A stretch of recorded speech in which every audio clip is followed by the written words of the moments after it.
السلام عليكم. النهارده انا عايز اقول لك على مبدأ حلو قوي. الرسول عليه الصلاه والسلام كان دايما بيقول ايه؟ ما قل وكفى خير مما كثر والهى. يعني ايه؟ هقول لك مثال صغير. لو انت عندك اتنين صحابك بس واقفين جنبك، بتلاقيهم في وقت الشده بيزقوك وبيخلوك تكون احسن وبيساعدوك تبقى احسن ما يكون عندك 50,000 صاحب بس بيودوك في داهيه، بيشدوك لتحت.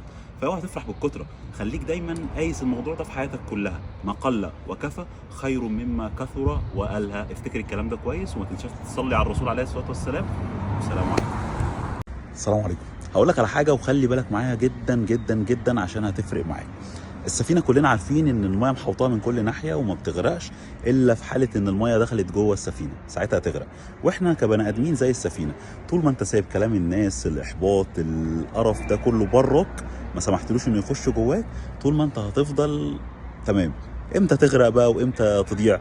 لما تسمح لكل السلبيه والاحباط ده انه يخش جواك. فخليك كده زي السفينه، منع اي سلبيه تخش جواك. السلام عليكم.